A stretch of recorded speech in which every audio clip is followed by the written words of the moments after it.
Ooh, look what I found while I was cleaning my studio. So it's a bit of a throwback, which works for this video because this video is a throwback to the art of my 20s. And I'm going to put this away so I don't constantly fiddle with it the whole video, which then I instantly pick up a pen and want to do this. Okay, putting the pen away.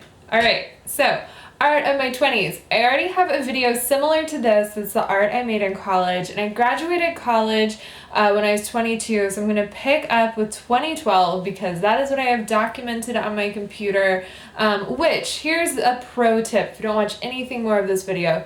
Be sure that you have photos of all of your work, like good ones, and have the titles written down, and then just have it to where you can see what you made when, because it really does start to run all together, and it's really cool to be able to look back at what you've made, and it really informs where you are right now. Looking through all this stuff has been really valuable to me, so yeah, do that. Okay, so starting in 2012, so I really should have done the math on this before I started the video. I'm almost certain I graduated college in the December semester of 2011. So in 2012, I moved to Austin and started making watercolor pieces. And so the work that kind of kicked this all off was a series, or like kind of a set I explored called Between Two Places. So this was like a half submerged figure, and the thought was it's just a transition kind of thing, you know, transitioning between my hometown and Austin and transitioning between college and growing up. And there was also a questioning of religion and my like kind of conservative religious upbringings. That was something that was just weighing on me heavily at the time, and there's a piece in there called Half Baptism, and there's a piece in there called Lukewarm, because I don't remember this Bible verse, but it's something about if you're like some sort of like lukewarm, half-assed Christian, then like the Lord will spit you out like lukewarm water, and I don't know. It's like this thing that was like, I heard it as a kid, maybe it was like super misinterpreted, but it really like haunted me a little bit, where it's like, if you're not like faithful enough, then you're just scum. And it's like, oh, my Lord. Okay, so that is 2012. I didn't do as much work that year because, you know, it's a big year, moving to a new town, and I started my business that year. If you want to learn more about that, watch the video called What? My Business Failed. So, spoiler alert.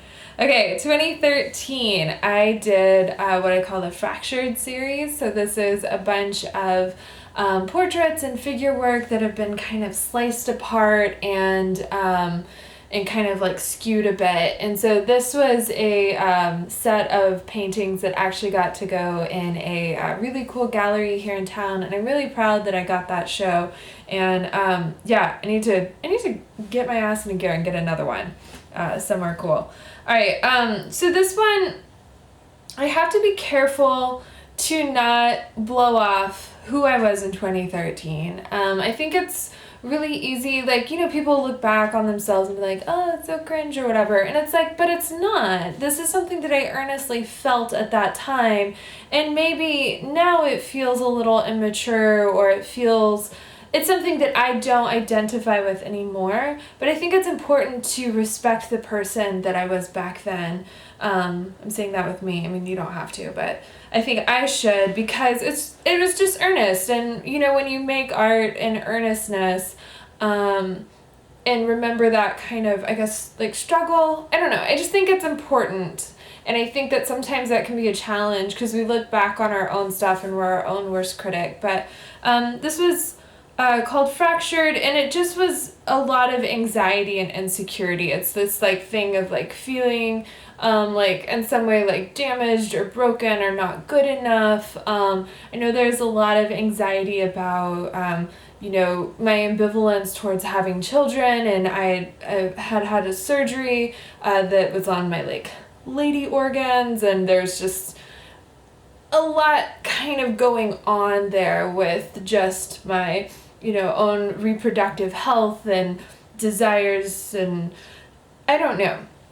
it just basically is just a whole big ball of insecurity and anxiety. Not unlike me in 2018, but yeah, maybe a little bit worse. I don't know.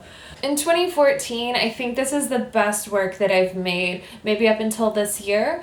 Maybe, I mean, I don't know. Who can really quantify that?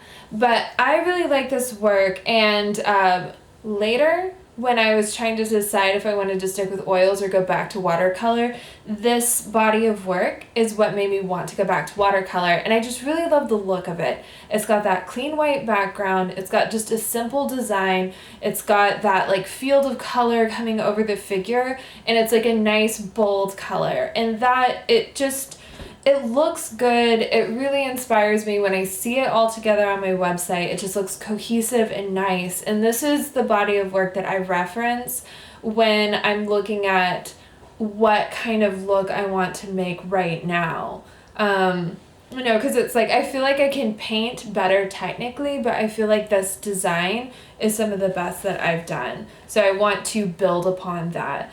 Probably my favorite painting in this is called Descendants of Prune. So this is one that was in the flat file in my garage, which is kind of the painting graveyard. And I found it, and I was redecorating my bedroom. I was like, oh, this would go perfect in there. I put it in a frame, and it just looks really nice. And I really like this painting, and I'm kind of kicking myself at the time for not celebrating it or celebrating myself and making it. It's something that also I'm working on, is valuing the work I make maybe a little bit more, because I look at that painting and maybe I like it a lot because it's been a few years, and it is the exact kind of painting I would want. It's a two-headed hairless cat, it's watercolor, it's on that clean white background, it's got pink in it. So I don't know, maybe y'all are looking at it and you're like, I don't get it. But for me, it really is like I made the painting that would be my favorite painting. Also, the painting that's in my profile pictures was made this year. It's called Doing What You Love, and it's from when I had my business. People would all the time, they'd be like, oh, it's just so cool, you get to do what you love all day. And it's like, bitch, no. I was on the phone with like cranky customers. I was doing like budgeting stuff. I was trying to figure out how to keep the doors open. And then instead of like being, a person at night, because I worked nights and had the days off and all of that, it really isolated me, and it was just a really frustrating time, and so I think that painting really shows that. So 2015 came around, and I don't have as much to show for this year for a couple reasons. One is because I decided that I needed to switch to acrylics, and I think in retrospect this has to do with the fact that at the very end of 2014 I had to close my business, and I think that there is a lot of searching going on, like trying to figure out like, okay, so what's my future now, who am I now, because I'm people like entrepreneur types, that's like a real big identity thing, which is pretty obnoxious. I should do a video on obnoxiousness of small business owners and entrepreneurial types. You probably already know, you've probably met one. Anyways, so just a lot of searching, and I think part of the way I did that was by painting in acrylics, and I really do like acrylics, but I really struggle to make my work with them. So I've taught a lot of acrylics classes, I've done pet portrait classes and paint parties and all of that. I really love acrylics for teaching, but with portraiture, I really, really, really struggle, and I really struggle. It just is, and I ran into this with oils, is I really struggled with the aesthetic, like figuring out the design and the look of what I want to make and what I like with acrylics and with oils. So I don't have as much to show because I didn't make as much work that I liked. So yeah, that was 2015, not the best year. In 2016, also, I kind of like went through a little bit of a rough patch, I guess. There is a lot of struggle, in the work that I've made in these years. And it's taken, I think, I don't know, this is why I like videos like this. I think there's a lot of struggle for a lot of people. It's just you don't really hear people talk about that.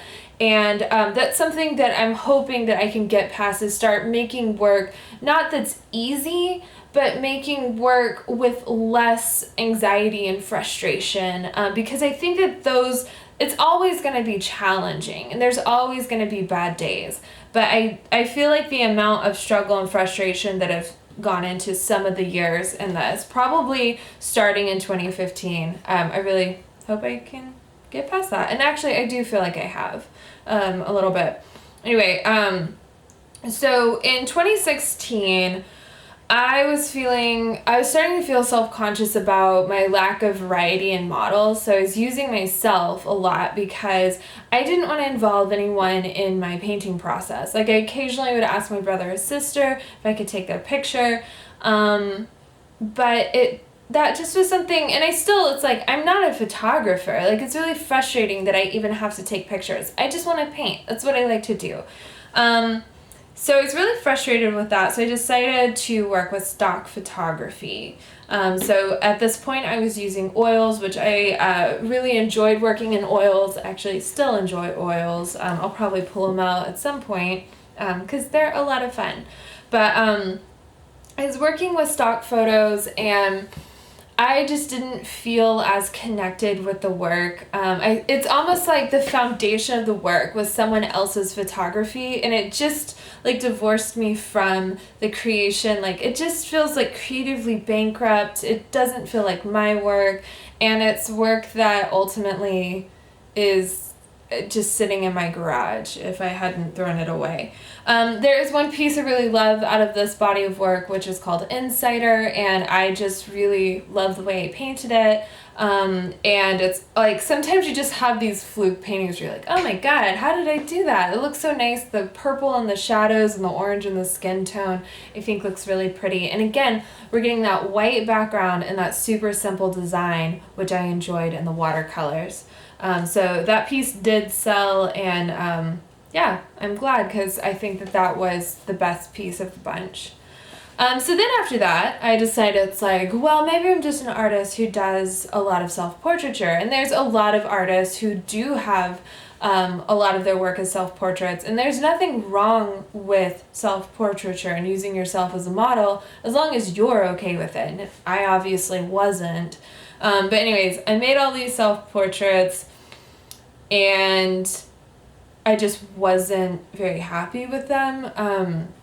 I just felt, I don't know, I felt, first of all, that all of these pieces I should have done one more setting with, but also I felt like, I don't know, I just felt like embarrassed about them. It just wasn't a good time.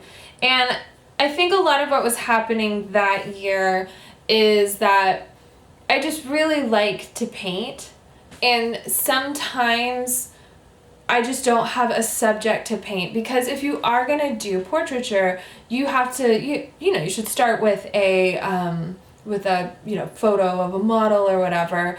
And so, if you don't have that, what are you going to paint? So I painted myself a lot, even using the same, photos. It was like, ugh, quit doing this. I've since found the solution to this being, paint some still lifes, have like a sketchbook, and then do studies and stuff, because not everything has to be a full-blown painting. I don't know why it didn't occur to me to just do like small little studies. And if you're doing studies, you can use other people's photography that's just available to you on the internet, because you're not selling it, you're just painting because it's what you enjoy doing and it's how you learn. So I don't know why it took me so long to learn that. Okay, on to 2017. So I feel like 2017 started picking up, and the reason being is I finally faced my fears. I had a model. I did a photo shoot. Model is a friend from high school, and she was just really supportive and really cool, and she was enthusiastic about it and helped me feel comfortable. And I'm really appreciative of that, because that was, even though it seems so simple now, it was a big deal at the time. And so Yeah, I used the photo shoot. I actually shot, let's see, I have a painting of my mom in there. And it's just, when I look back at this work, there's more people that I painted that year, and I feel really happy about that. And I really enjoyed making this work, and I feel like the work is pretty, for the most part, pretty well rendered. I feel happy about it technically. The only reason why I kind of ditched the acrylics was, or not the acrylics, the oils, is because I just didn't like the look and design of it. It just didn't speak to me. Like, when I looked at the work, I wasn't like, yes, this is like what I would want to hang in my house. Like, I don't like it for me. And, you know, I mean, y'all might think it's cool, like, hopefully, but if I don't want to have it in my house and look at it, I have to look at this stuff way more than y'all ever will, so I really need to like it. And so I don't know, it wasn't my thing. My favorite out of this whole bunch in 2017 is Blue Light Noise. So I do like the design and the kind of aesthetic of this one. It has a black background as opposed to white. So I still think it looks sharp, especially contrasted against her blonde hair. And then it has all these little confetti marks around it, which reflect actual like blue light back at you. So it's called Interference Blue Paint. Y'all should check it out. But it's supposed to be like the blue lights from our screen, you know, that's like supposedly like keeping our eyes awake at night and all that stuff. And it's kind of the noise of the kind of internet kind of thing creeping in. And there's this like blue behind her skin that's poking through, showing like, I don't know, it's like everything is so integrated into our lives that we really can't separate ourselves out. Like, we can't just cut the internet off, throw away our smartphone, and just like still keep up professionally with the world. So I really like that one, Blue Light Noise. It's a favorite. And so yeah, that takes me up to 2017. So do stay tuned. I'm going to talk about my work in 2018. Oh, I guess I should say, at the very, very end of last year, I pulled out my watercolors because I had to work with them for my training with Golden. So, you know, Core is Golden's watercolor line. So I pulled out the watercolors and I was like, ooh, I miss this a lot. So at the very end of the year, I did a couple of watercolors that they're not anything special, but it kind of got me going. And it kind of took me a bit to kind of get in the swing of things with watercolor. But yeah, I'll talk about that more in my end of year video where I'll review the 2018 art. Well guys, thanks for hanging out with me. That's kind of just a stretch of time in my 20s. And so I will have a whole video on the art of 2018. And yeah, I'm looking forward to making that video. I love year-end kind of stuff. I love reflecting back on everything. It's informative, and then it also makes me feel optimistic because I can see a progression of quality and confidence that I've gained over those years, and so it makes me excited to see how much more I can have in the future. So yeah, thanks for hanging out. Follow me on, I don't know, Twitter, Instagram, subscribe to me, thumbs up me, all that. Don't thumbs up me, that's gross sounding. Anyways, don't do that, just give the video a thumbs up. How about that? But yeah, okay, well, before this gets any weirder, I'm gonna cut the video off. Bye!